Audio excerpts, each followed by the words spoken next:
स्वामी आत्मानंद कैसे थे, वो क्या करते थे और किस तरह से उनकी प्रतिभा कैसी थी, वो किन किन महानुभावों के साथ उन्हें संसर्ग करने का अवसर प्राप्त हुआ है, संगठन के क्षेत्रों में उनका क्या योगदान रहा है, आइए इन विषयों पर जानकारियां प्राप्त करते हैं।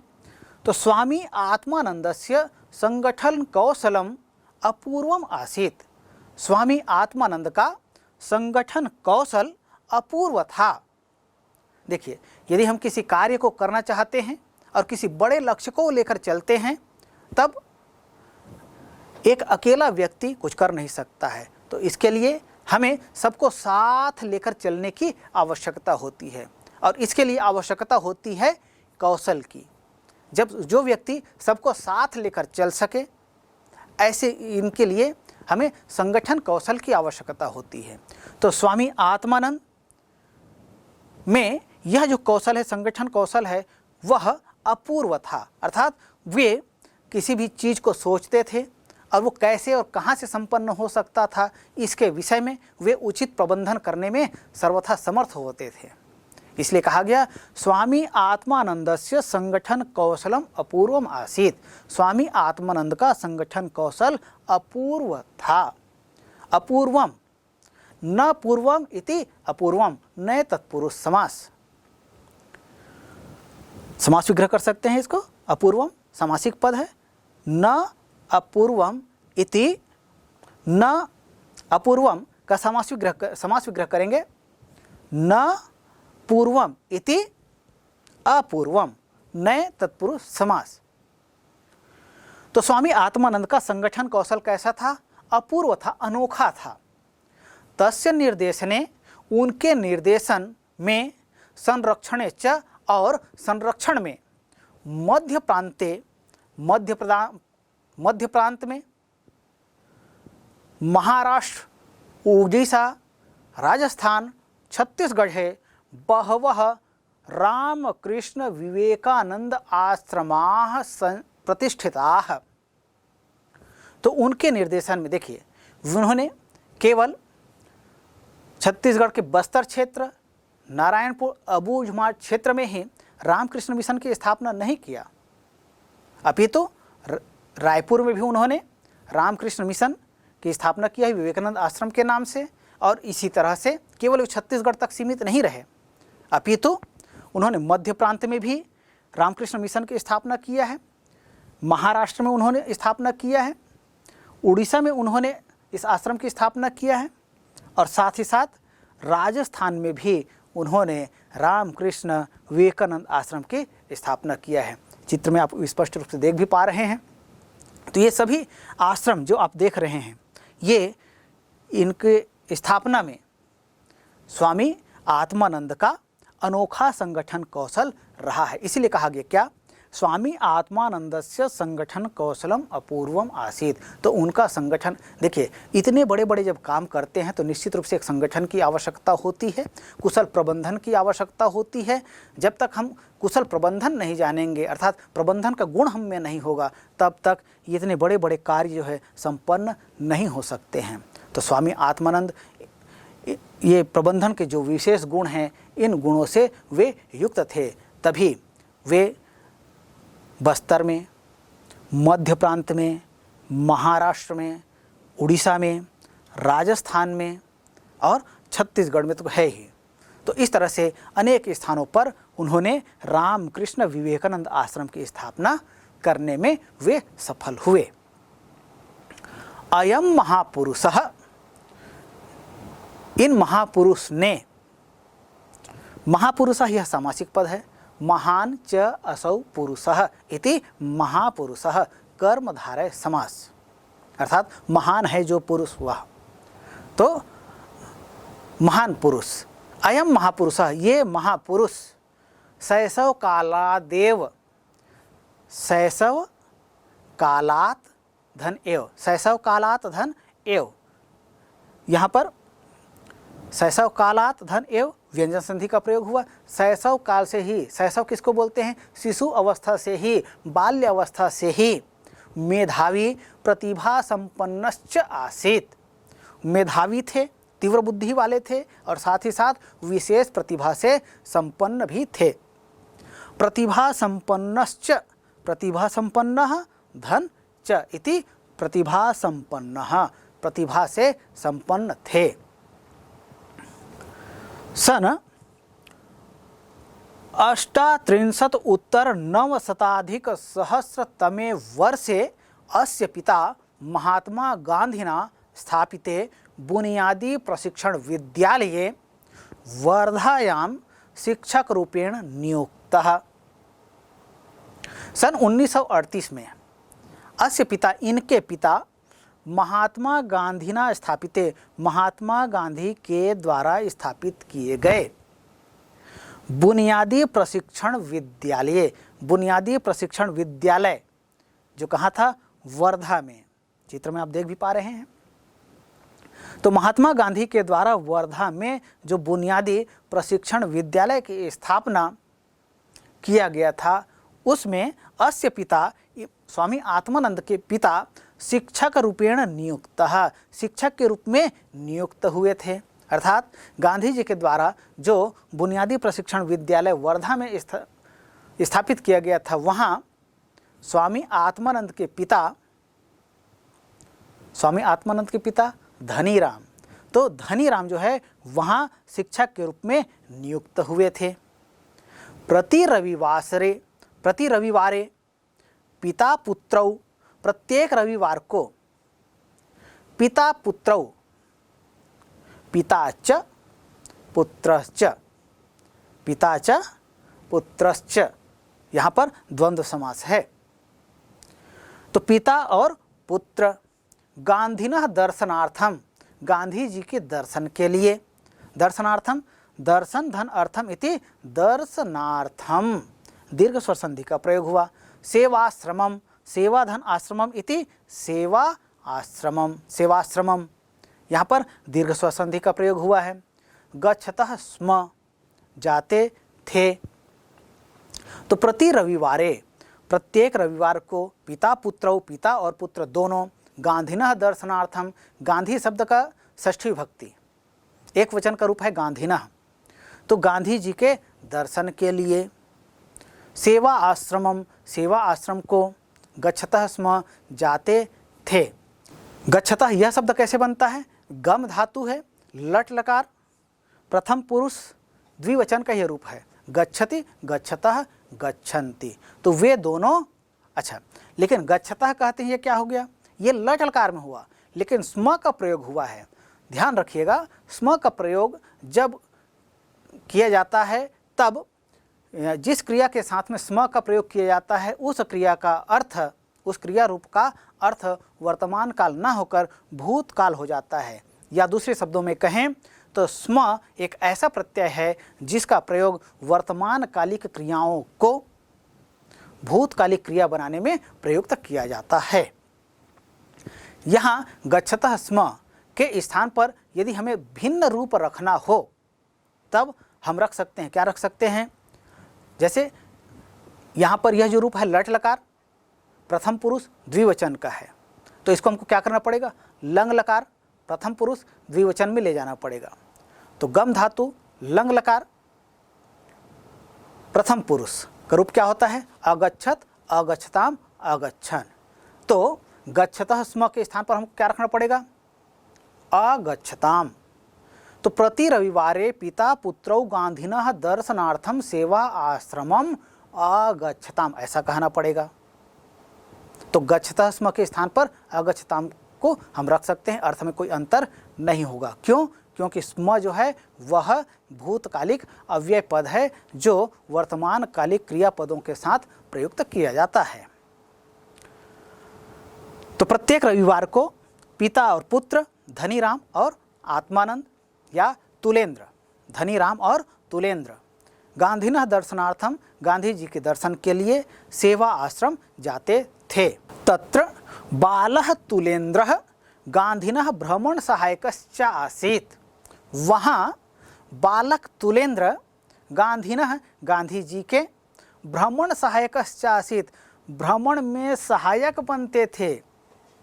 भ्रमण सहायकः धन च धन आसीत्, तो प्रति रविवासरे प्रत्येक रविवार को पिता पुत्रौ, पिता धनीराम और पुत्र तुलेंद्र गांधीनः दर्शनार्थम, गांधी जी के दर्शन के लिए सेवा आश्रम जाते थे।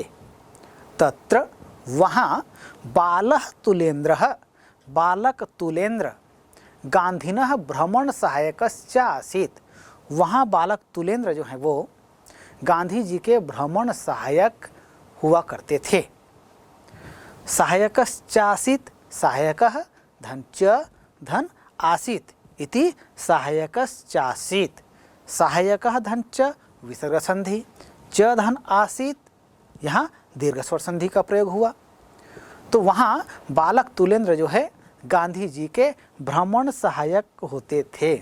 जैसे आप चित्र में देख भी पा रहे हैं, दोनों गांधी जी और बालक तुलेंद्र जा रहे हैं और बालक तुलेंद्र जो है उनकी लाठी पकड़े हुए आगे चल रहे हैं, गांधी जी पीछे चल रहे हैं। तो इस तरह से वे दोनों यहाँ वहाँ कहीं भ्रमण करते थे। अत्रैव, यहाँ ही, अत्र धन एव, अत्र मतलब होता है यहाँ, एव का मतलब होता है ही, ये दोनों अव्यय पद हैं। तो अत्र मतलब यहाँ, एव मतलब ही, तो अत्रैव यहाँ वृद्धि स्वर संधि का प्रयोग हुआ, अत्र धन एव इति अत्रैव, इसका तात्पर्य होता है यहाँ ही। तस्य बाल मनसी, उनके बाल मन में, कस्य बाल मनसी, तुलेंद्रस्य बाल मनसी, तुलेंद्र के बाल मन में, अर्थात तुलेंद्र बच्चा था, उसके उस बाल मन में सेवा भावना बीजम स्फुटितम, सेवा भावना का बीज जो है प्रस्फुटित हुआ। कैसे? गांधी जी के संगति में रहने के कारण। गांधी जी के विषय में आप सभी जानते हैं, गांधी जी अपना स्वयं सब काम जो है स्वयं किया करते थे। और गांधी जी का जो आश्रम था साबरमती आश्रम, वहाँ जितने लोग रहते थे वे सभी जो है अपना काम स्वयं करते थे। जो दीन दुखी पीड़ित होते थे उनकी सेवा गांधी जी स्वयं करते थे। चाहे कोई व्यक्ति हो या कोई पशु हो, कोई बीमार हो जाता तो उनकी सेवा गांधी जी स्वयं करते थे। तो इन चीज़ों को देखकर बालक तुलेंद्र के मन में भी इस तरह का सेवा का बीज जो है उत्पन्न हुआ। पित्रा सह, पिता के साथ, बरबंदा ग्रामे अस्य शैशवम छात्र जीवनम च व्यतीतम। पित्रा, पितृ मूल शब्द है, तृतीय विभक्ति एक वचन का यह रूप है। इसका तात्पर्य होता है पिता से, लेकिन यहाँ पर सह का योग हुआ है, पित्रा सह, इसलिए पिता के साथ। तो सह योगे तृतीया भवति, तो सह यह भी अव्यय पद है और इसका प्रयोग जो है उपपद विभक्ति प्रकरण में आप पढ़ते हैं, वहाँ आपने पढ़ा है सह योगे तृतीया, अर्थात सह का योग किसी शब्द के साथ होता है तो उसमें तृतीय विभक्ति का प्रयोग किया जाता है। तो सह का योग यहाँ पितृ शब्द के साथ हुआ है, इसलिए पिता शब्द में षष्ठी न होकर के तृतीया हुआ है। तो यहाँ पर पितु नहीं करके क्या कहा गया है? पित्रा कहा गया है। और तात्पर्य क्या है, अर्थ क्या है उसका? पिता के। तो पित्रा सह, पिता के साथ, बरबंदा ग्रामे, बरबंदा नामक गांव में, जैसे कि आप देख पा रहे हैं बरबंदा गांव, ये रायपुर जिला में है। रायपुर से जो बिलासपुर के लिए रेल रास्ता गया है, वहाँ पर रास्ते में गांव पड़ता है बरबंदा। तो उस बरबंदा गांव में अस्य शैशवम, इनका शिशु अवस्था, किनका शिशु अवस्था? स्वामी आत्मानंद का शिशु अवस्था। तो शिशु अवस्था में उनका क्या नाम था? उनका नाम था तुलेंद्र। तो अस्य तो तुलेंद्रस्य, तुलेंद्र का, शैशवम शिशु अवस्था, छात्र जीवनम च, और छात्र जीवन, व्यतीतम व्यतीत हुआ। तो पिता के साथ बरबंदा गांव में ये रहते थे, तो बचपन में वे वहीं पढ़े भी। तो इस तरह से उनका जो शिशु अवस्था था और जो छात्र जीवन था, प्रारंभिक शिक्षा का अवस्था था, वह पिता के साथ बरबंदा गांव में संपन्न हुआ। किसका? तुलेंद्र का।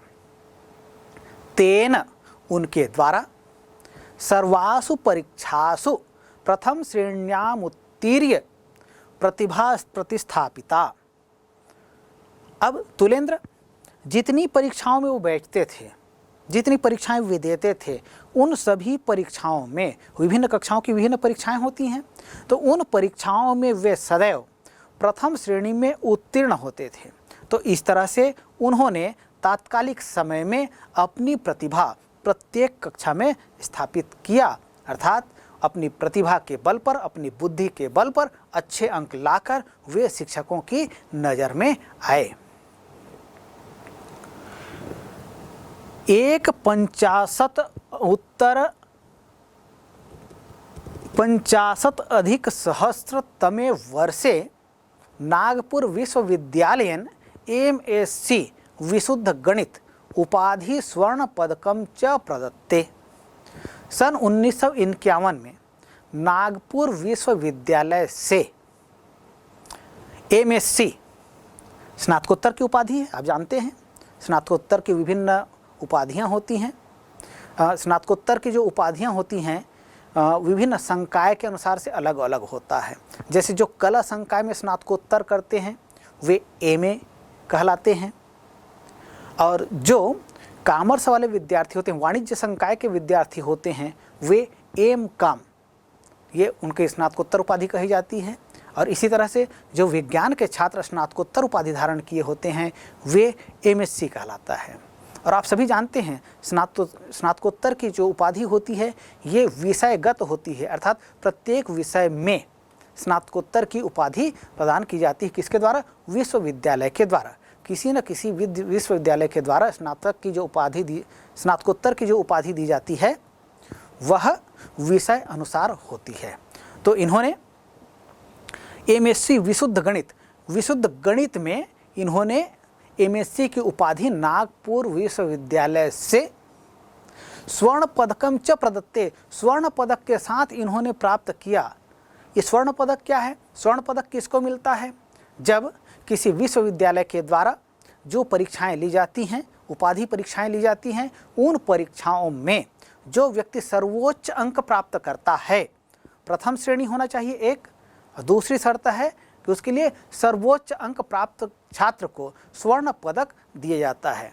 तो इस तरह से वह तुलेंद्र नागपुर विश्वविद्यालय से गणित में उन्होंने MSc अर्थात स्नातकोत्तर की उपाधि प्राप्त किया, और वह उपाधि उस विश्वविद्यालय में गणित में सर्वाधिक अंक प्राप्त करने वाले वे छात्र रहे, इसलिए इन्हें विश्वविद्यालय की ओर से स्वर्ण पदक दिया गया। सर्वोच्चांकम प्राप्य सर्वधन उच्च धन अंकम इति सर्वोच्चांकम।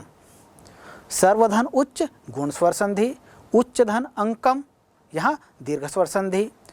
तो सबसे अधिक अंक प्राप्य, प्राप्य शब्द कैसे बनता है?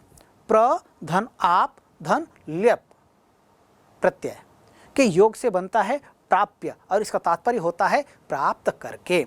तो सर्वोच्च अंकम प्राप्य, सबसे अधिक अंक पा करके कैम्ब्रिज विश्वविद्यालय के रेंगुलर फेलोशिप प्राप्तवान असौ। कैम्ब्रिज विश्वविद्यालय में इन्होंने रेंगुलर फेलोशिप प्राप्त करने में सफलता प्राप्त किया, और इस तरह से नागपुर विश्वविद्यालय से MSc में स्नातकोत्तर के पश्चात कैम्ब्रिज विश्वविद्यालय से उन्हें रेंगुलर फेलोशिप प्राप्त हुआ, और वे कैम्ब्रिज विश्वविद्यालय आगे अध्ययन के लिए गए। अनंतरम पश्चात भारतीय प्रशासकीय सेवा परीक्षायामपि सफलतां प्राप्तवान्, परंतु मौखिक परीक्षां त्यक्तवान्। तदनन्तरं तेन स्वजीवनं श्री रामकृष्ण विवेकानंद चरणौ समर्पितम्। अनंतरम भारतीय प्रशासकीय सेवा परीक्षायामपि सफलतां प्राप्तवान्। बाद में वे भारतीय प्रशासकीय सेवा की जो परीक्षाएं होती हैं, ये वे परीक्षाएं होती हैं जिन परीक्षाओं में जो विद्यार्थी बैठते हैं वे IAS ऑफिसर बनते हैं या IPS अधिकारी बनते हैं, IFS बनते हैं, और IRS जैसे जो विभिन्न अधिकारियों के पद होते हैं। इन अधिकारियों के जो पद हैं वे प्रशासकीय सेवा में बैठने वाले विद्यार्थियों को मिलता है। कब? जब ये इन परीक्षाओं की जो विभिन्न चरणों में जो परीक्षाएं होती हैं, इन परीक्षाओं को जो सफल होते हैं उन्हें ये IAS, IPS, IFS या IRS जैसे जो अधिकारी पद हैं, इन अधिकारी पदों में चयन इन विद्यार्थियों का होता है। तो इस परीक्षा में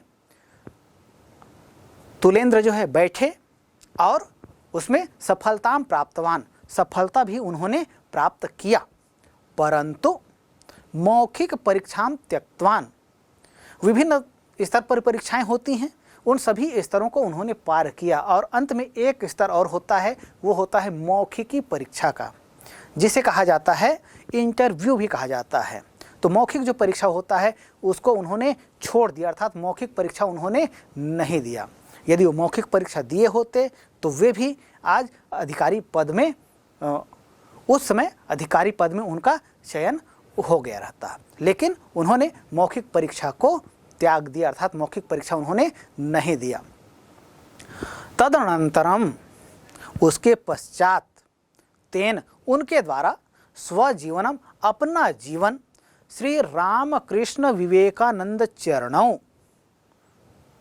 समर्पितम, उसके बाद उन्होंने अपना जीवन श्री रामकृष्ण और विवेकानंद के चरणों में समर्पित कर दिया। अर्थात श्री रामकृष्ण परमहंस जो हैं वे उनके अनुयायी बन गए और विवेकानंद के मार्ग पर चलने लगे। दीन, दुखी, पीड़ित और गरीब जो होते थे, इनके सेवा सत्कार में उन्होंने अपने आप को समर्पित कर दिया और इसके लिए उन्होंने माध्यम चुना कि विभिन्न स्थानों पर रामकृष्ण आश्रम की स्थापना करना। तो इसके लिए उन्होंने अपने विभिन्न जो संगठन कौशल है इनका उपयोग करते हुए, जो अपनी विचारधारा से जुड़ने वाले लोग हैं, ऐसे लोगों को साथ लेकर उन्होंने कार्य किया और वे अपने कार्यों में इस तरह से रत हो गए। अनेक स्थानों पर विभिन्न आश्रमों की उन्होंने स्थापना किया और जीवन पर्यंत इन्हीं सेवा कार्यों में वे लगे रहे। तो इस तरह से स्वामी आत्मानंद ने अपना जो ध्येय मंत्र था, यत्र जीवः तत्र शिवः, इसका जीवन भर पालन किया और हम सबके समक्ष आदर्श रूप में, एक महात्मा के रूप में स्थान बनाने में वे समर्थ हुए। निश्चित रूप से उनका जीवन हम सबके लिए प्रेरणाप्रद है। उनके बताए मार्गों पर, उनके द्वारा किए गए कार्यों और उनके जो प्रवचन हैं, इनसे हमें और समाज को निरंतर दिशा मिलती रहेगी। प्यारे बच्चों, अभी हमने पाठ पढ़ा स्वामी आत्मानंद। आइए अब इस पाठ के जो शब्दार्थ हैं उन्हें देखते हैं। शब्दार्थ हैं ईदृशः। ईदृशः का तात्पर्य होता है ऐसा। कियन्तः, कियन्तः का तात्पर्य होता है कितने। कामये, कामये का तात्पर्य होता है कामना करता हूँ या चाहता हूँ। ये इच्छामि जो शब्द है उसके पर्याय के रूप में यह प्रयुक्त होता है, यह प्रयुक्त किया जा सकता है। पुनर्भवम, पुनः धन भवम इति पुनर्भवम, इसको कहते हैं पुनर्जन्म या मोक्ष। आरती, आरती का तात्पर्य होता है दुख। परिपूतः, परिपूतः का तात्पर्य होता है पवित्र हुआ। स्फुटितम, इसका तात्पर्य होता है अंकुरित हुआ। अपूर्वम, न पूर्वम इति अपूर्वम, नए तत्पुरुष समास, इसका तात्पर्य होता है जो पूर्व में न हुआ हो। प्रतिष्ठिताः, स्थापित हुए। व्यतीतम, व्यतीतम का तात्पर्य होता है बिताया या व्यतीत किया। प्राप्तवान, प्राप्त किया। प्र धन आप, धन अक्त्वतु प्रत्यय के योग से शब्द बनता है प्राप्तवान और इसका तात्पर्य हुआ प्राप्त किया। प्यारे बच्चों, अब इस पाठ के आधार पर कुछ अभ्यास प्रश्न हैं जो आपकी पुस्तक में दिए हुए हैं। आइए हम उन्हें हल करते हैं। प्यारे बच्चों, आइए इस पाठ के प्यारे बच्चों, इस पाठ में जो अभ्यास प्रश्न दिए हुए हैं उन्हें हल करते हैं। सबसे पहले जो निर्देश दिया होता है इन्हें हमें भली भांति पढ़ना और समझना चाहिए, क्योंकि आजकल विभिन्न परीक्षाओं में जो परीक्षा के निर्देश होते हैं ये भी संस्कृत में ही होते हैं। तो निर्देश संस्कृत में रहता है, इसको भली भांति पढ़ना है और समझना है, क्योंकि जब तक हम निर्देश को नहीं समझेंगे तब तक क्या करना है ये हमें पता नहीं चलेगा। तो आइए हम देखते हैं अभ्यास 1। अधोलिखितानां प्रश्नानां उत्तराणि संस्कृत भाषया लिखत, अर्थात नीचे लिखे हुए प्रश्नों के उत्तर संस्कृत भाषा में लिखो, ये कहा गया। कभी कभी ये जो निर्देश है ये संस्कृत भाषा में लिखने के लिए कहा जाता है उत्तर, या कभी हिंदी में उत्तर लिखने के लिए कहा जाता है। तो प्रश्न वे ही हो सकते हैं, केवल निर्देश को बदल दिया जाए तो उसके उत्तर आपको दूसरी भाषा में लिखने के लिए कहा जा सकता है।